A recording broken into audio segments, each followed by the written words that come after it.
যত যুবকেরা মাহফিলে এসেছেন সবাইকে বলবো, আব্বা আম্মার খেদমত করবেন, তাদের মনে কখনো আঘাত দিবেন না, কষ্ট দিবেন না। বলছিলাম 3 জিনিসের দিকে তাকালেই সওয়াব। 1 নাম্বার, কাবা শরীফের দিকে তাকালে আমল নামায় সওয়াব দেখে। 2 নাম্বার, আব্বা আম্মার দিকে মায়া মহব্বতের প্রজনে তাকালেও আমল নামায় কবুল হজের সওয়াব দেওয়া হয়। 3 নাম্বার হলো আল্লাহর কালাম, এই কোরআনে আয়াতগুলোর দিকে তাকালে, পৃষ্ঠাগুলোর দিকে তাকালেও আমল নামায় যিনি সওয়াব দান করে দেন তিনি কে? পৃথিবীতে কোরআন ছাড়া অন্য কোনো বই আছে যে তাকাইলে সওয়াব হয়? বলা আছে?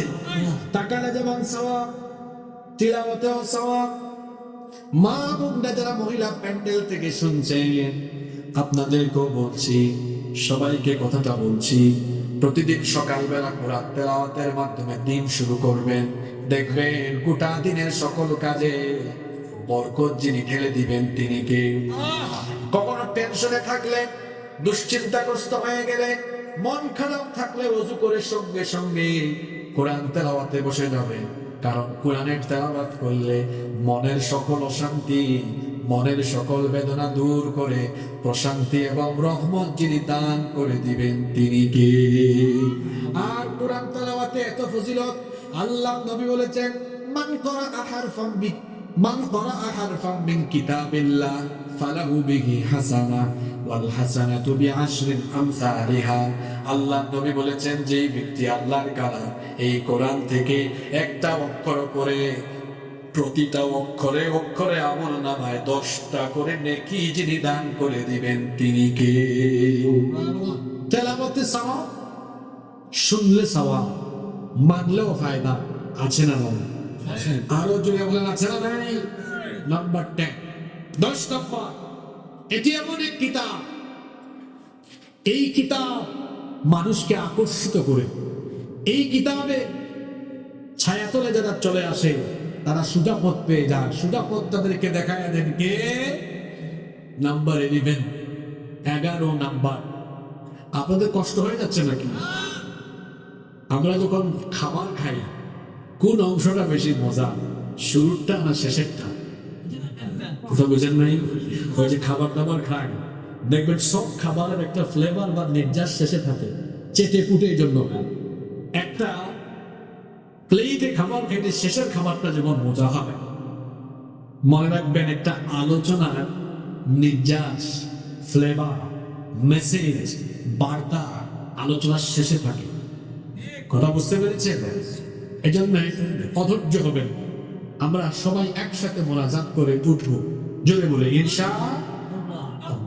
আমি বলছিলাম 11 নম্বর, আল্লাহর কোরআন এটি এমন এক কিতাব, এটা সার্বজনীন, বিশ্বজনীন, এটা সাম্প্রদায়িক কোনো কিতাব নয়, বরং এটা হলো সার্বজনীন, এটা হলো বিশ্বজনীন। সকলের কথাই কোরআনে আছে। এই কোরআনকে সাম্প্রদায়িক কিতাব বলা যায় না, সার্বজনীন। কারণ হলো কোরআনে সকলের কথা আছে, সকলের অধিকারের কথা আছে। এই কোরআনে কাউকে বাদ দেওয়া হয় নাই।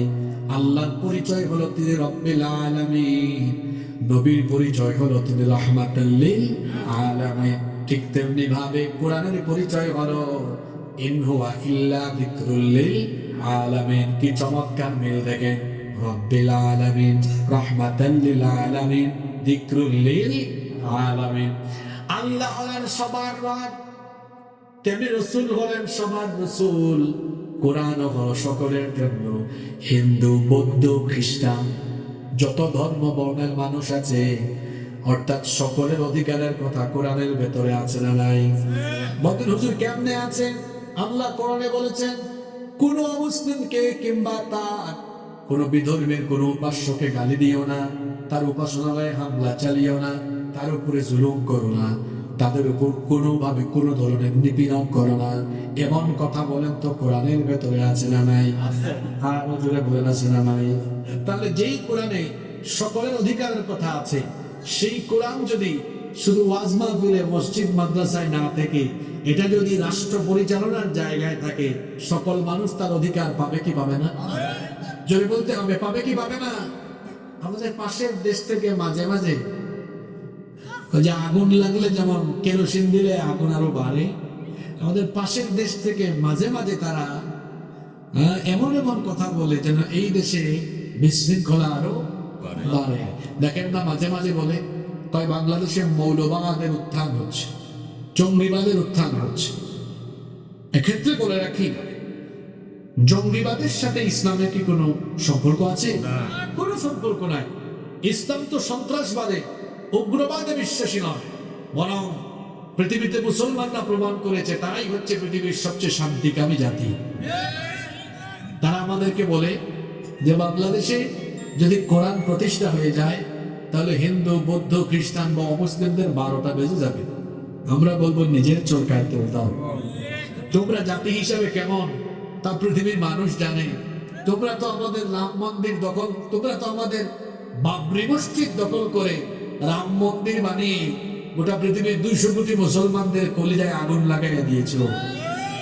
বাংলাদেশে কি আমরা কোনো অমুসলিমদের উপাসনালয় দখল করে মসজিদ বানিয়েছি? আমরা কি কিয়ামত পর্যন্ত বানাবো এটা? না না না, ইসলাম তো এটা শেখায় না। আমরা এটা করিনি, করব না। তোমরা আয়নায় নিজেদের চেহারা দেখো। তোমরা তো 70 বছরের বেশি সময় ধরে এই ভারতবর্ষ শাসন করছো। 47 থেকে নিয়ে 2025 তোমরা শাসন করছো। 47-এর আগে ব্রিটিশরা শাসন করেছে, আর তার আগে এই ভারতবর্ষ আমাদের পূর্বপুরুষরা মুসলমানরা 800 বছর শাসন করেছে। আমরা তো কোনো মন্দির দখল করিনি, আমরা তো কারোর উপর নির্যাতন নিপীড়ন করিনি। বরং তারা বলে বাংলাদেশে এটা হওয়ার সম্ভাবনা আছে, বাংলাদেশে এটা কোনোদিন হবে না। আমরা বলছি মায়ের কোলে শিশু যেমন নিরাপদ, ঠিক তেমনি ইসলামী রাষ্ট্রে মুসলমানদের কাছে অমুসলিমরাও তেমন নিরাপদ। নিজের চরকায় তেল দাও। তোমরা যে পৃথিবীর অসভ্য সন্ত্রাসী জাতি তা তোমাদের কর্মকাণ্ডে প্রমাণ করেছো। তোমরা মসজিদ দখল করে মন্দির বানাও, তোমরা জয় শ্রীরাম না বললে মুসলমানদেরকে পিটাও, তোমরা নিরপরাধ মানুষদেরকে পিটাও, মুসলমানদেরকে রক্তরঞ্জিত করো। সুতরাং তোমাদের মুখে সম্প্রীতির কথা বলায় না, তোমাদের কর্মকাণ্ডে প্রমাণ হয়েছে তোমরা পৃথিবীর অসভ্য সন্ত্রাসী জাতি।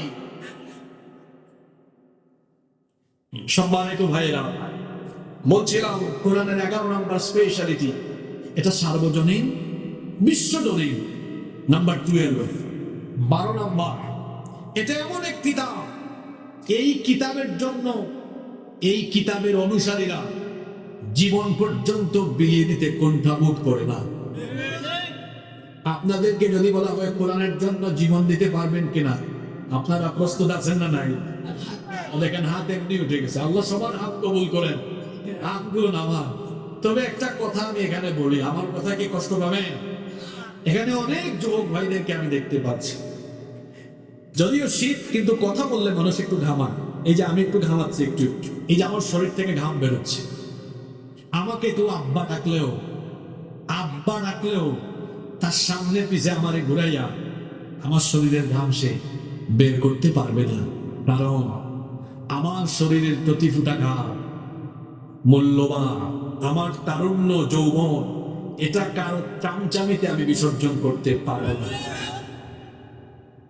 যুবকদেরকে বলি, অনেকেই তাদের নিজেদের স্বার্থ হাসিলের জন্য আপনাদেরকে টার্গেট করে করে পকেটে কিছু টাকা নইলে জিলাপি বিরিয়ানি দিয়ে সামনে পিছনে ব্যবহার করে তার স্বার্থ সিদ্ধি হাসিল করতে চায়, আর আপনাকে কিছুদিন ইউজ করে আপনাকে সামনে পিছনে চামচার মতো ঘোরায়। আমি আপনাদেরকে বলছি, আমি যুবক ভাইদেরকে বলছি, আপনার শরীরের ঘাম, আপনার তারুণ্য, আপনার যৌবন, আপনার রক্ত, আপনার জীবন, এটা কোন নেতা নেত্রী চামচামি করার জন্য আল্লাহ আপনাকে দেন নাই। যদি আপনার ঘাম, শ্রম, রক্ত, জীবন, তারুণ্য আর যৌবন দিতেই হয়, তাহলে কোরআনের মিছিলে অথবা আল্লাহর জমিনে আল্লাহর দ্বীন প্রতিষ্ঠার জন্য দিতে হবে।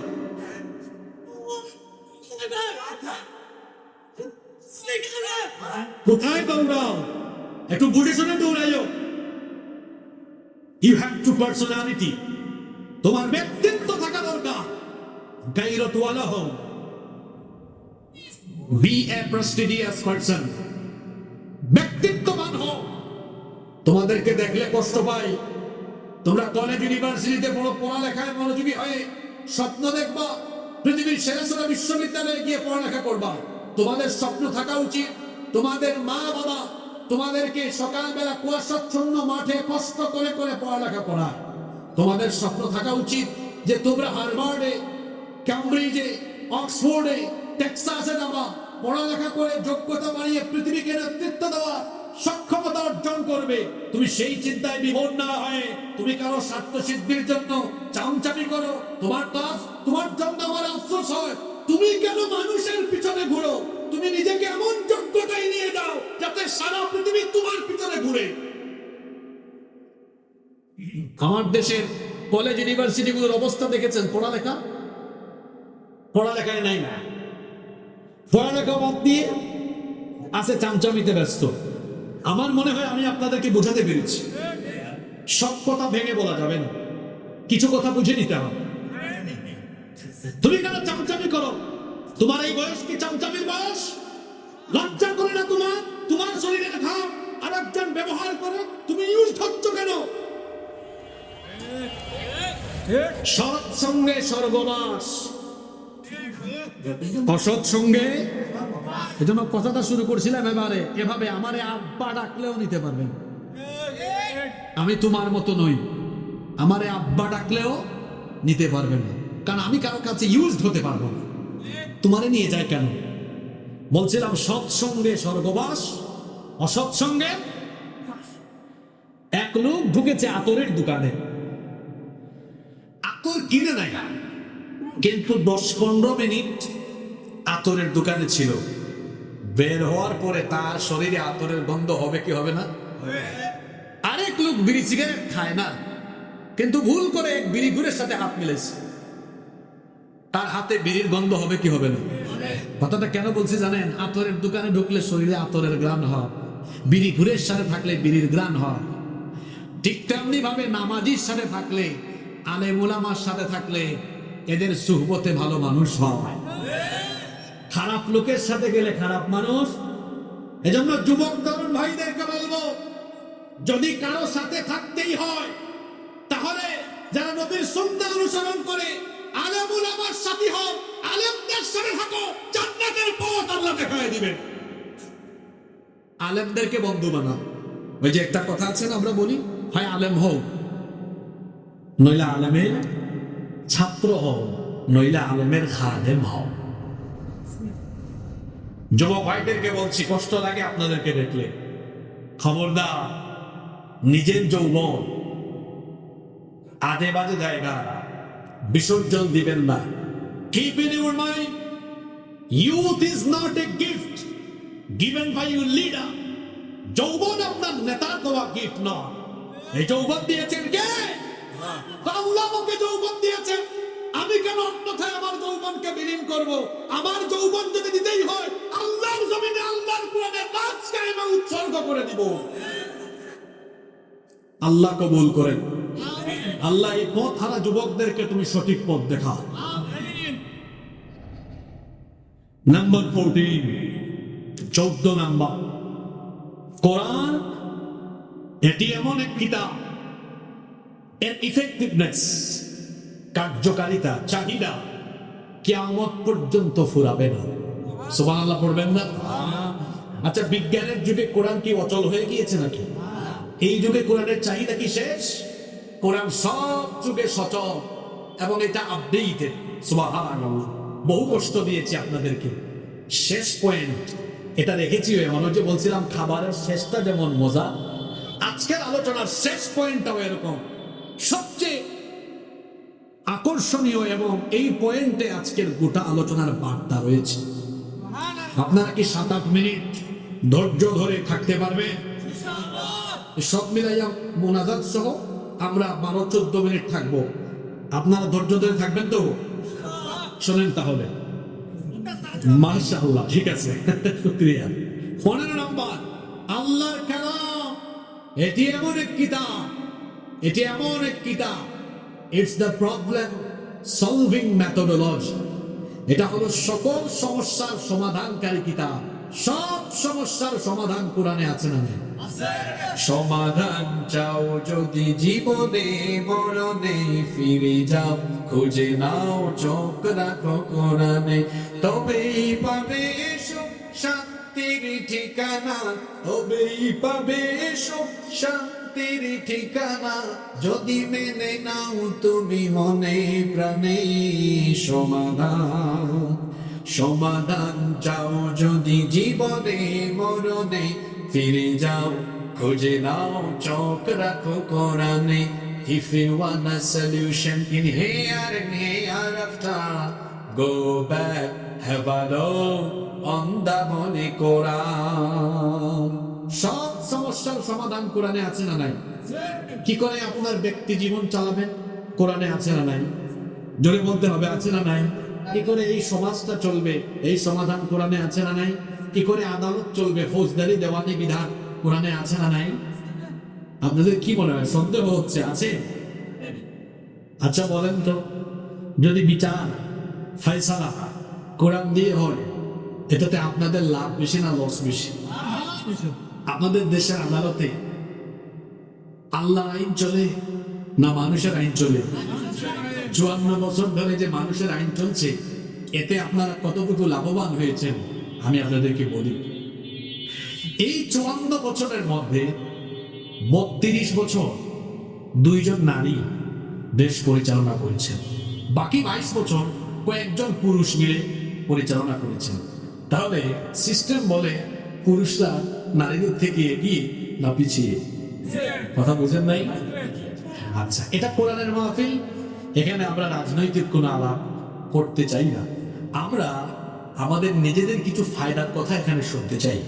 ভালো করে খেয়াল করেন, এই যে 32 বছরে নারীরা আবার এমন বড় ক্ষমতা পেয়েছে, প্রধানমন্ত্রী, বিরোধী দলীয় নেত্রী, স্পিকার, স্বরাষ্ট্রমন্ত্রী, পররাষ্ট্রমন্ত্রী, শিক্ষামন্ত্রী সব নারী ছিল।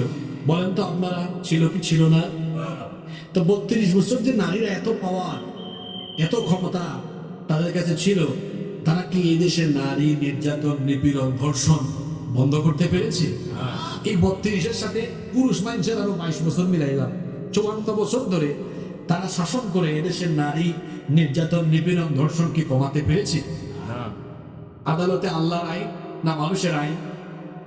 আপনারা একটু কথা বলবেন, কার আইন? না, আদালতে তো আল্লাহর আইন না, কার আইন? মানুষের আইন চলছে। এই যে কিছুদিন আগে 7-8 মাস আগে পদ্মার ওই পারে মাগুরা একটা মেয়ে, ছোট্ট 8 বছর বয়স, এক পরিবারের 3 নরপিশাচ আমার এই বোনটির উপরে পাশবিকতা চালালো। মেয়েটার নাম মনে আছে? আছে, এটা মনে আছে আপনার নাম কি? আমার এই বোনটি কয়েকদিন হাসপাতালে ছিল, কষ্ট পেয়ে পেয়ে দুনিয়া থেকে চলে গেল। তার ধর্ষণকারীরা এখনো বেঁচে আছে না নাই? আপনারা আমাকে জবাব দিয়ে আছে না নাই? বলছি না এটা কোরআনের মাহফিল, এখানে রাজনৈতিক আলাপ হবে না, এখানে ফায়দার আলাপ হবে। কিসের আলাপ হবে? একটু এটা চলে যাক, তারপর বলি।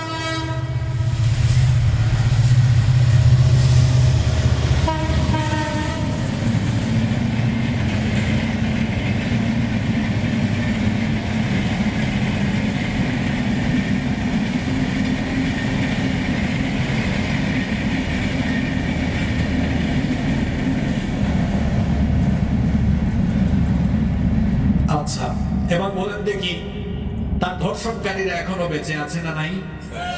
ওকে, বাংলাদেশে এমন কিছু কলেজ আর বিশ্ববিদ্যালয় আছে যেখানে ধর্ষণে সেঞ্চুরি হয়েছে আর ধর্ষককে ফুলের মালা দেওয়া হয়েছে। আমি কি ভুল বলেছি? না। বাংলাদেশে এমন কিছু ব্যবসায়ী আছে ধর্ষণের দায়ে অভিযুক্ত, কিন্তু টাকার গরমে আইনকে তার জুতার নিচে কবর দিয়ে ফেলেছে। এমন ব্যবসায়ী তো বাংলাদেশে না, আমি নাম সুদ্ধা বলে দিতে পারবো। বাংলাদেশে এমন কিছু রাজনীতিবিদ আছে ধর্ষণের দায়ে অভিযুক্ত, কিন্তু ক্ষমতার খেলা তার কিছুই হয়নি। সে রাস্তায় সাদা পায়জামা পাঞ্জাবি পরিধান করে ঘুরে বেড়ায় আর মানুষ তারে ফুলের মালা দেয়। এই চিত্র বাংলাদেশে আছে না নাই? আছে। এবার জোরে বলেন তো, আপনাদের দেশের আদালতে আল্লাহর আইন না মানুষের আইন? 54 বছর ধরে এটা কেমন আইন চলে যে আইন থাকার ফলে ধর্ষিতা কবরে গিয়ে কবরে ঘাস উঠে, আর ধর্ষক ফুলের মালা গলায় দিয়ে রাস্তায় হাঁটে। এমন আইন যে সমাজে থাকে যেখানে ধর্ষিতা কবরে যায় আর ধর্ষক বেঁচে থাকে, সে আইনের মুখে আমি লাথি মারি। যে আইন থাকার ফলে ক্ষমতার ঠেলায় টাকার গরমে ধর্ষক বুক ফুলিয়ে রাস্তায় ঘুরে বেড়ায় আর ধর্ষিতা আত্মগোপনে গিয়ে আত্মহত্যা করে, সেই সমাজের প্রতিটি মানুষের উচিত সেই আইনের মুখে ঝাড়ু পিটা করা। এবার আপনারা আমাকে বলেন, যদি ওই আদালতে মানুষের আইনটাকে ফেলে দিয়ে আল্লাহর কোরআনের আইন রাখা হতো, এই ধর্ষক বেঁচে থাকতে পারতো? কোরআনে ধর্ষকের শাস্তি কি? না, এটা তো মৃত্যুদণ্ড না, কেন লাইভ মৃত্যুদণ্ড। কি মৃত্যুদণ্ড? মানে এই যে সবার চোখের সামনে লাইভ দেখানো হবে। কেন লাইভ? যাতে করে লুচ্চামির খাইসলত যদি কারো মধ্যে থাকে, বিচার দেখে যেন তারের মতো সুদা হয়ে যেতে পারে। এখন বলেন, তরুণরা বেশি কথা বলবেন, যুবকরা, কারণ এই তারুণ্যই হলো আগামীর বাংলাদেশ। বলেন তো ভাইয়েরা, বাবারাও বলেন, 54টা বছর ধরে মানুষের আইন দিয়া কি পাইছেন আপনারা? নারীর অধিকার প্রতিষ্ঠা করতে পারেন নাই, বরং নারীরা নির্যাতিত হয়েছে, নিপীড়িত হয়েছে। যদি সত্যিকার অর্থে আদালত